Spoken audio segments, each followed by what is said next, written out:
Welcome to a community update from the Department of Senior Affairs. I'm your host, Ed Nunez.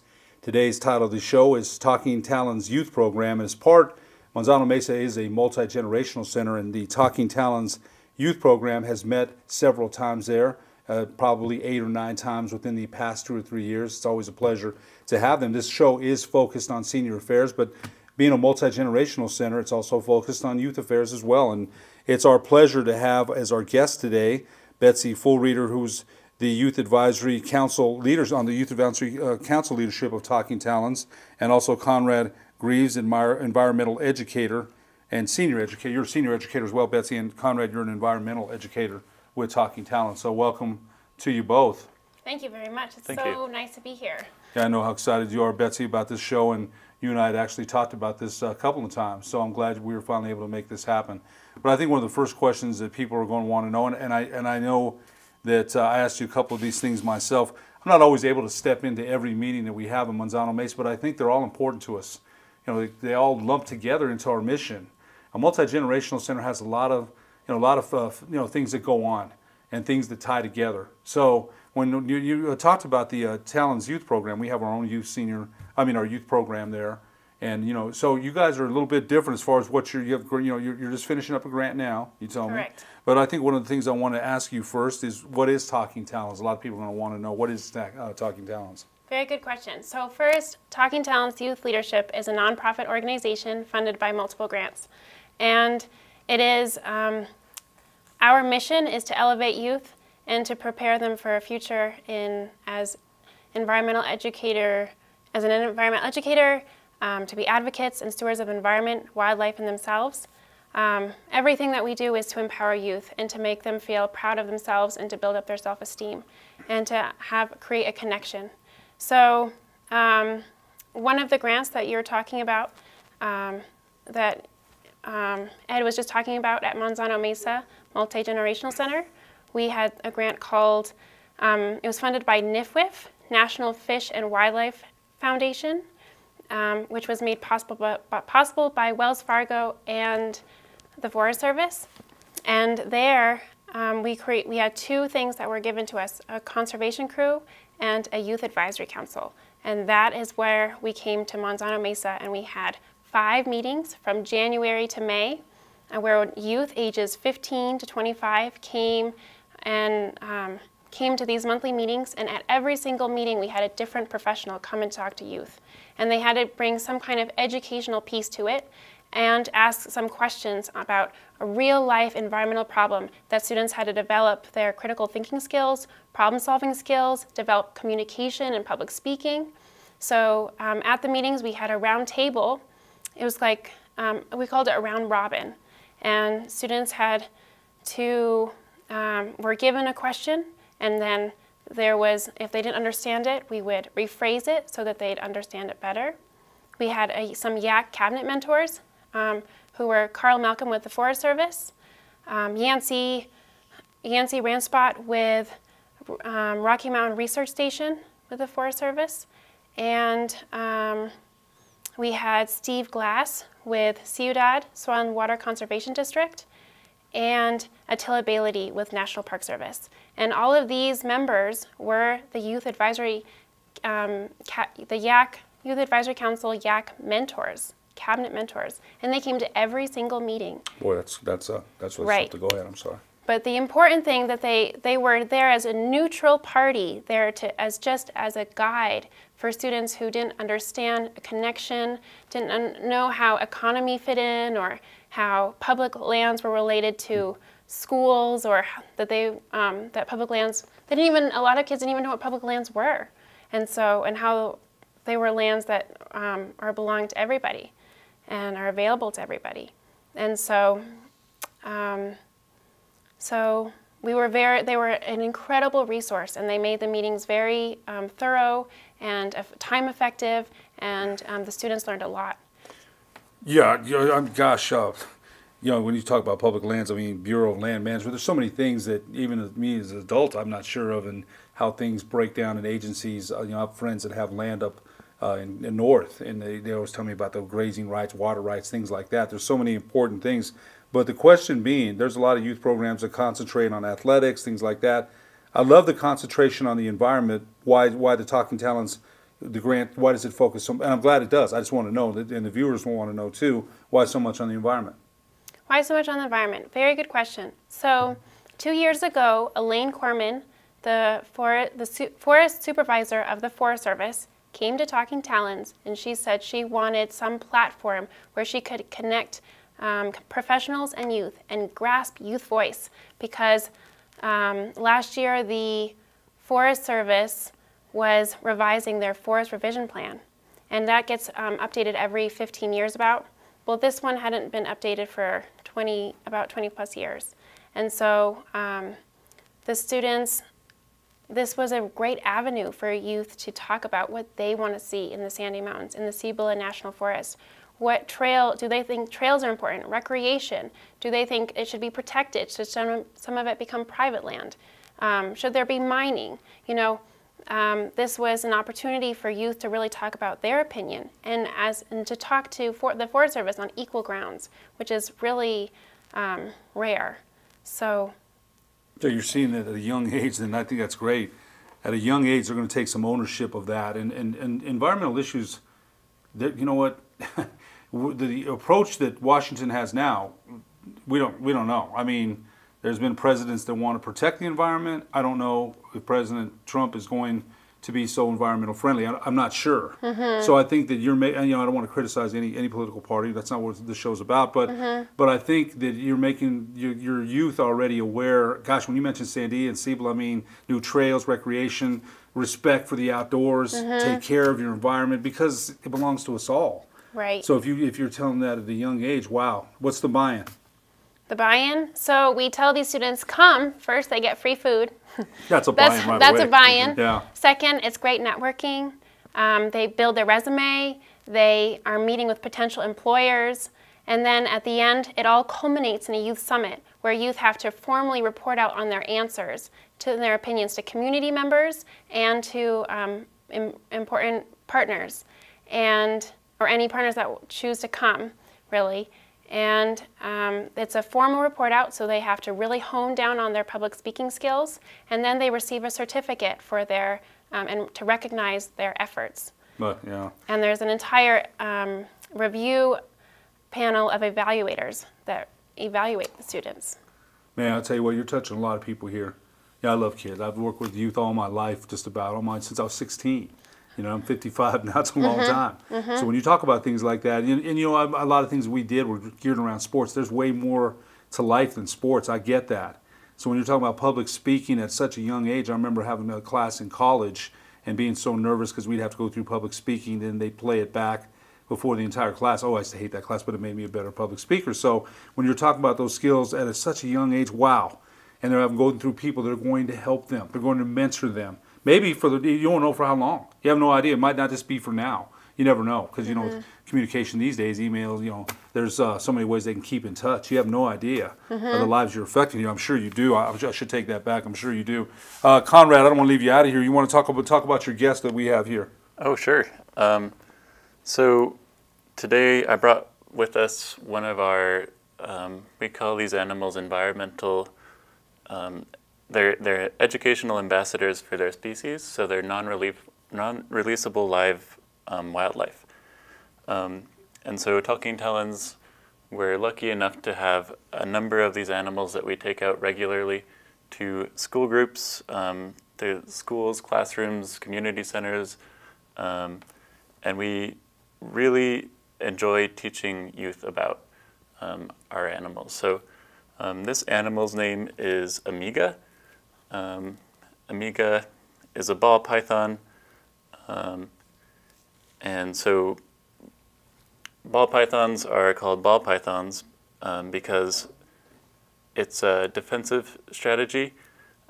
They have this tendency to kind of curl up into a ball if they feel threatened, and their head will be in the middle of that ball. Interesting. Or ball pythons, or I'm sorry, are these pythons just found in New Mexico, found everywhere? Where do these reside mostly? So this species is native to Central Africa. It's a non-native species. So, I see. You can find them all over. Yeah, these animals are quite popular in the pet trade, so they're often found in pet stores as well, yeah. Conrad, when you go out to talk about the animals and you educate community centers and places you talked about, are you the one that does most of the handling? I'm one of the educators at Talking Talons. Betsy's the lead educator, or the senior educator. And we've got a number of other educators on staff.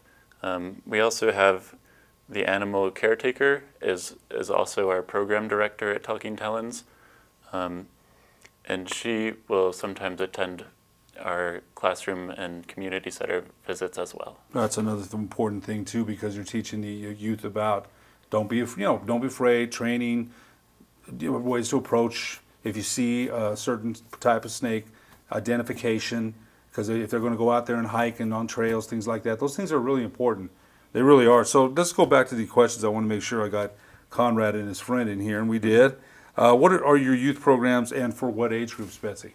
Okay, so we just talked about YAC and the Youth Summit, and so that was ages 15 to 25 that we brought in. And I just want to quickly note that Manzano Mesa Multi-Generational Center, they donated their space to host all of our meetings. It was 9 total, including the Youth Summit, and so we are tremendously grateful. That was a huge service, and we really appreciate it. But then we also, the NIFWIF, National Fish and Wildlife Foundation, the grant, also founded our Talking Talons conservation crew.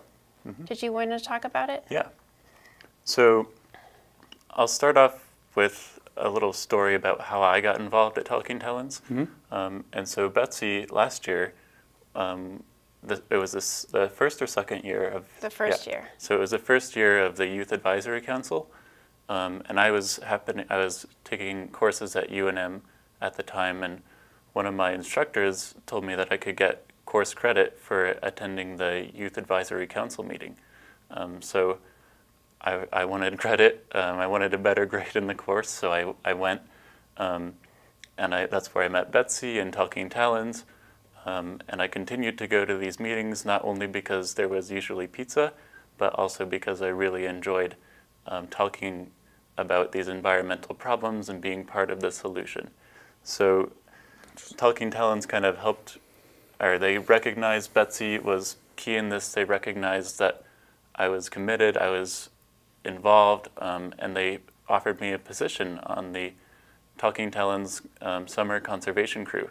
So last summer, I was a crew member on the crew. And so the crew, I'll say this summer, the crew is just ending, and they hired me on again as the crew leader this time.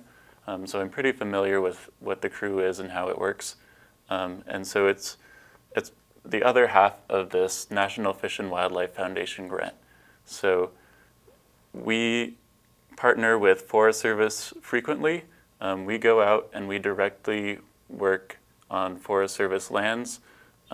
We build trails, we maintain picnic areas, we cut weeds, we remove hazard trees. If a tree has been blown by wind and it falls across a trail, we go out there sometimes with crosscut saws and have to cut it out because a lot of the national forest, especially in the Sandia Mountains, that's wilderness. In wilderness, you can't bring mechanized equipment or motorized vehicles. You can't bring chainsaws. It's just not allowed there. So we brought in... That's old school, man. Yeah, got to really work there. Yep. And so we have a ton of different partners that we do that kind of stuff with. We also take live animals into classrooms sometimes. And that's a chance for our crew members. These are young local youth. It's a chance for them to get familiar with what it's like to be public speaking. And it's great to have these animals because it gives you kind of an aid, something to reference to, something to keep your mind focused on your task and what you're talking about, which is really helpful when you're learning to do public speaking. So they have to hold the animal while they speak. Correct. Interesting, because I'll tell you what, public speaking is hard enough, I think, without, and for some, but I think you're right. It kind of it changes their focus and direction, And I would love to see that. Yeah, I'd love the youth anyway. I'd love to see youth involved in positive things. I really do. I appreciate that. I wanted to ask too, if someone would like to volunteer with Talking Talons, how might they contact you and what activities might they assist with? So if somebody wanted to volunteer with Talking Talons, they could visit our webpage, which is www.talkingtalons.org. And right there on the very first page is a little volunteer button that you click, and then you can fill out what you're interested in, whether you'd like to do indoor work, outdoor work. So Talking Talons also has a thrift store, which is located in Cedar Crest, right near our office. And some of the proceeds that are the money that is created there helps our programs, our wildlife education programs. But then students who are interested in more maybe on-the-ground work, they may be helping us on field trips. So Bernalillo County Open Space and the EPA, Environmental Protection Agency, is funding us to do field trips. BCOS is Bernalillo County Open Space is funding us to go into Carlito Springs and teach an ecological monitoring program kind of skills. So students learn about macroinvertebrate identification, learn how to tell how fast the river is going by racing sticks, or tree density or tree height. And then EPA will be doing something similar, but we'll be working more with STEM and Mesa students in high school. And we'll be going to like 3 different sites: Carlito Springs, Tejeras Creek Remediation Site just across from Roosevelt Middle School, and Valle de Oro National Wildlife Refuge, which is down on 2nd Street near Rio Bravo. And that's right where the Rio Grande is. So it's called Spring to River Hidden in Plain Sight. A lot of great outdoor life in New Mexico that you talked about and mentioned. So many things to learn here, so many things, and a lot of ground to learn about. Scott, one more question, and we'll wrap it up here. Where could one learn more about Talking Talons? I don't know if you mentioned that already, but where could one learn more about Talking Talons? So yes, our website is great, but also our Facebook page is updated regularly and has photos and what we're doing. So I really recommend our Facebook page, which is, I think it's just facebook.com/talkingtalons. So I would go there first. Conrad, anything else to add? Anything else before we close the show? Anything else about Talking Talons? It's been a lot of information, very educational. I'm very impressed. I'm very impressed. I think it's a good thing for youth to learn, and a lot of mentors, a lot of positive things. I'd love to see youth involved in positive actions, positive, and have people mentor to them and help them along the way. And then someday they turn around and pay it forward. I always hope that happens. Anything else you want to add? I think you're absolutely right, Ed. One of the things that I think is just so great about Talking Talons is what you're saying. And our motto is actually inspiring tomorrow's environmental leaders today. So that's what we're all about. We're trying to get youth to connect with these conservationists that work for land management agencies, or just environmental organizations that have a vested interest, like you were saying earlier. We're not quite sure what the current federal stance is on protecting the environment, but there's tons and tons of people out there whose jobs it is to protect the environment, to make sure that it's well cared for, and to teach about it. And so it's really, we think it's just so key to get youth involved and connected with these people and with these programs as early as possible, because it's the lands that they're going to inherit. Absolutely. Absolutely. Talking Talons Youth Program. Betsy Fulreader, Senior Educator, Conrad Greaves, Environmental Educator. Thanks so much for being our guest. Thank you, Ed. Thank you. You bet. For the Department of Senior Affairs, I'm Ed Nunez.